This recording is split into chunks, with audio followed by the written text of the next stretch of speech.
पहिल्या प्रथम मी हे सांगू इच्छितो की ती जी संबंधित संस्था आहे ती शाळा नाही तर ती पूर्व प्राथमिक शाळा आहे. आणि आपल्याकडे शालेय शिक्षण विभागाचं जे आम्हाला काम दिलेलं आहे एखाद्या घटनेला एखाद्या संस्थेला अधिकृत किंवा अनधिकृत ठरवण्याचं, हे आम्ही पहिलीपासून पुढच्या शाळांचं अनधिकृत असेल तर आम्ही घोषित करतो. अशा प्रकारे अंबरनाथ तालुक्यामध्ये मी आतापर्यंत 10 शाळांवर अनधिकृत म्हणून गुन्हा दाखल केलेला आहे आणि त्यापैकी तीन शाळा बंद झालेल्या आहेत.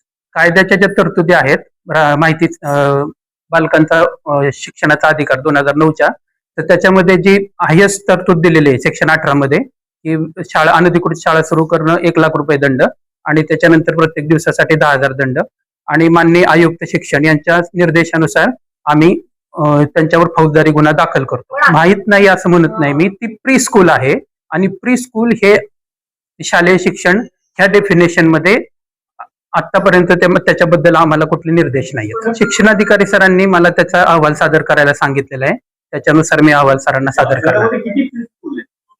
नाही, त्याच्याबद्दलची कुठल्याही आपल्याला संख्या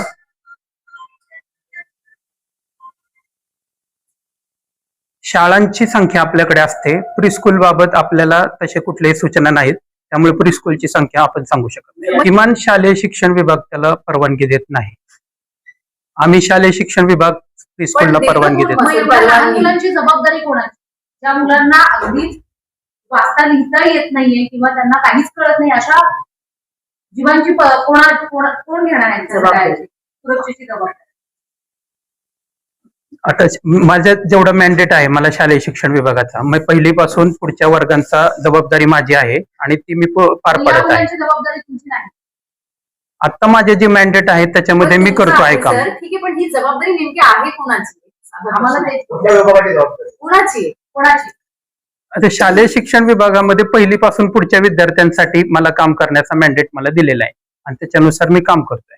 आता पूर्व प्राथमिकच्या बद्दल मला काही सांगितलेलं नाही. उघडल्या जातात अशी सुद्धा माहिती येते त्या शाळेच्या तुमच्या संपर्कात आता आहेतच नाही किंवा सर मी काय म्हणते, याच प्री स्कूल मध्ये शिकलेली मुलं उद्या इतर शाळांमध्ये प्रवेश घेतात ज्या शाळा तुमच्या अखत्यारीत येतील. बरोबर. मग त्या कशा काय त्या शाळेशी कनेक्टेड असतात?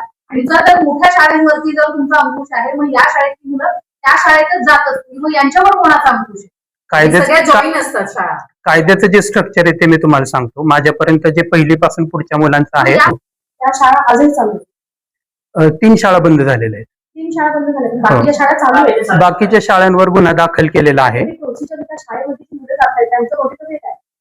कायद्यानुसार आम्हाला जेवढं करणं अपेक्षित आहे त्या पूर्ण गोष्टी पूर्ण केलेल्या आहेत.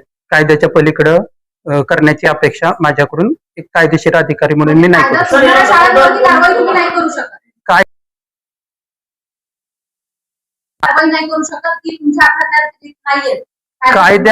कायद्यामध्ये बालकांचा राईट टू एज्युकेशन 2009च्या सेक्शन 18 मध्ये जेवढी तरतूद सांगितलेली आहे त्याच्यानुसारच मी कायदेशीर कारवाई केलेली आहे.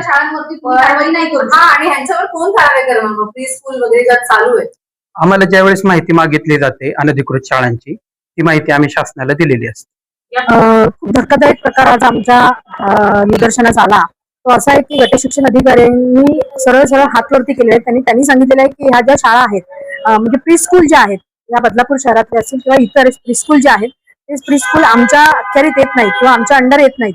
तर म्हणजे हा खूप भयानक प्रकार आहे की प्री स्कूलचे म्हणजे ज्या खरोखर अल्पवयीन मुली आपण म्हणतो ते लहान मुलं मुली आहेत, यांना खरी गरज आहे त्यांना प्रोटेक्शन करण्यासाठी, पण तसं कुठेही दिसत नाही. त्या प्री स्कूल ज्या आहेत त्या वाऱ्यावरती सोडण्यात आली आणि स्वतः गट शिक्षण अधिकाऱ्यांनाच माहिती नाहीये की प्री स्कूल कोणाच्या अंडर येतात. परंतु आमचं म्हणणंच असं आहे की ह्या ज्या प्री स्कूल आहेत ज्या शहरांमध्ये चालू आहेत सर्रास, तर महाराष्ट्र शासनाने कुठेतरी आता प्री स्कूलना नियमावली लागू करून द्यावी ज्यामध्ये ह्या प्री स्कूल ज्या आहेत त्या शिक्षण विभागाच्या अंडर येतील आणि कुठेतरी त्यांना एक चाप बसेल.